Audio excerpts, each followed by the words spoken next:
नमस्कार, मैं हूं मृत्युंजय कुमार झा और कमोडिटी सुपरफास्ट में आपका स्वागत है। सबसे पहले बात करेंगे गोल्ड और सिल्वर की, जहां पर बहुत अच्छी तेजी बनी है और एमसीएक्स पर गोल्ड का भाव करीब 400 रुपए ऊपर है इस वक्त और 52,500 के ऊपर इंट्राडे में भाव जा चुका है। अच्छी तेजी गोल्ड में दिख रही है और चांदी का मार्केट भी करीब 700 रुपए ऊपर ट्रेड कर रहा है। हमारे साथ अजय केडिया है, केडिया कमोडिटी के एमडी, इस पर बातचीत करने के लिए। अजय जी, बहुत स्वागत है आपका। पहले तो आप ये बताएं, एक तो ठीक है कि हमने देखा है कि मार्केट धीरे धीरे तेजी का रुख कर रहा है, लेकिन अचानक इतनी तेजी के पीछे की वजह क्या है?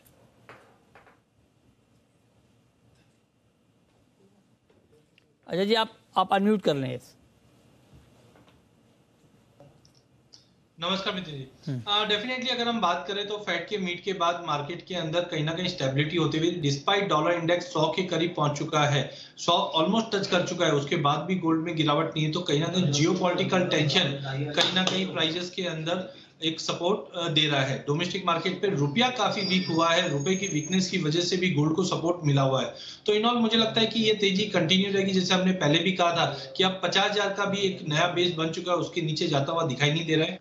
इमीडिएट टर्म्स की अगर हम बात करें तो गोल्ड आज के लिए तो 52,700 का लेवल लगता है, जो 52,200 का रेजिस्टेंट था वो अब सपोर्ट के रूप में काम कर रहा है। बट इन ऑल जून तक की बात करें तो मुझे लगता है 54 54,500 तक के भी लेवल दिखा देगा। अच्छा, ठीक है। और सिल्वर का market as compare to gold, silver अभी भी अंडर परफॉर्मिंग है। जिस ढंग से रेशियो के अंदर हमने देखा कि रेशियो वापस बाउंस कर रहा है, ये कहीं ना कहीं संकेत देता है चांदी के मुकाबले सोना ज्यादा अच्छा दिखाई दे रहा है। अभी भी अगर चांदी की बात करें तो ये 65,000 से 70,000 के बीच में एक रेंज बाउंड ट्रेड दिखा रहा है। बट कहीं ना कहीं उम्मीद अच्छी है, जिस ढंग से बेस मेटल में भी तेजी है और इंडस्ट्रियल डिमांड है, अगर 68 के ऊपर निकलती है तो हम वापस 70 का भाव देख पाएंगे। बट ओवरऑल अभी के मुकाबले अगर हम बात करें तो गोल्ड ज्यादा अट्रैक्टिव लग रहा है चांदी के मुकाबले। अच्छा, तो आपको गोल्ड ज्यादा अट्रैक्टिव लग रहा है कंपेयर टू सिल्वर, यहाँ पर आप नजर रखें। अच्छा, क्रूड का मार्केट अजय जी करीब 1.5% नीचे है और 7,300 के नीचे एमसीएक्स पर ट्रेड हो रहा है कच्चे तेल में।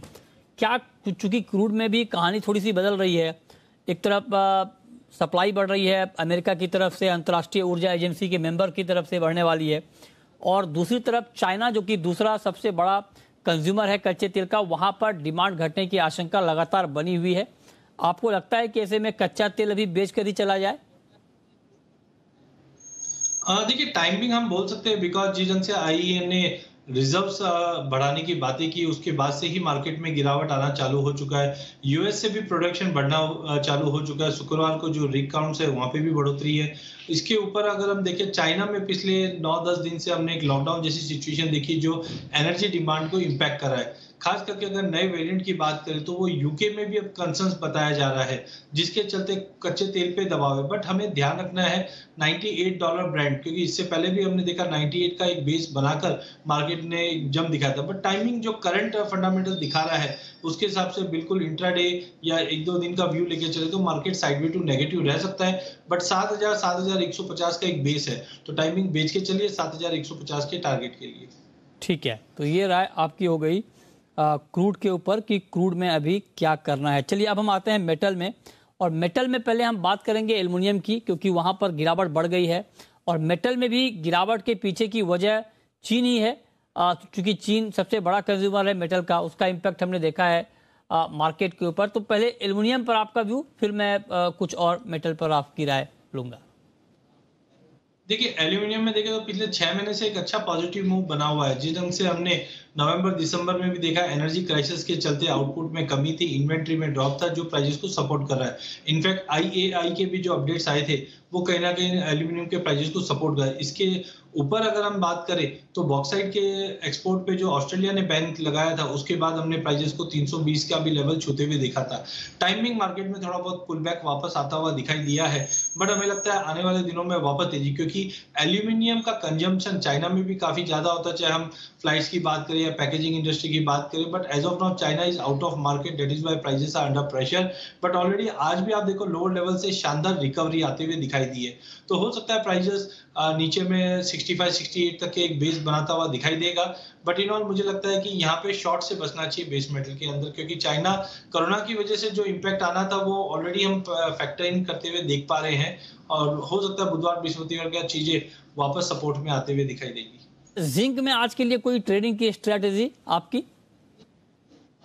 बिल्कुल, मुझे लगता है कि जिंक में जिस ढंग से स्टील इंडस्ट्री से डिमांड आ रही है और साथ में इन्वेंट्रीज में जो ड्रॉप है वो जिंक को सपोर्ट करेगा, तो अप्रैल वायदे को 361.50 के करीब लेके चलिए, 359 का स्टॉप लॉस रखिए, 366 तक के टारगेट हम देख पाएंगे। चलिए अब हम आते हैं एग्री मार्केट पे। कॉटन में बहुत तेजी हमने देखी, क्या आपको लगता है कि अब वक्त आ गया है कि कॉटन में बिकवाली का ट्रेड लिया जाए?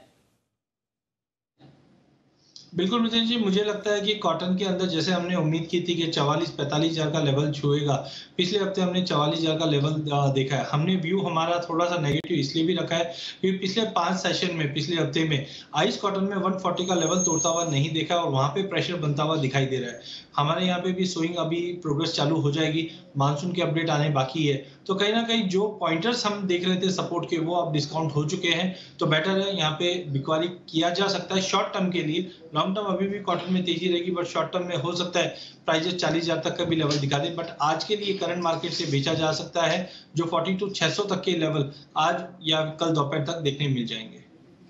ओके, ठीक है, तो ये राय आपकी हो गई कॉटन के ऊपर। अच्छा, ग्वार का प्राइस पहले तो बढ़ा, उसके बाद गिरा, आपको लगता है कि अभी जो प्राइस है मार्केट प्राइस ग्वार का, ये नई बाइंग के लिए, फ्रेश बाइंग के लिए अच्छा प्राइस है अजय जी?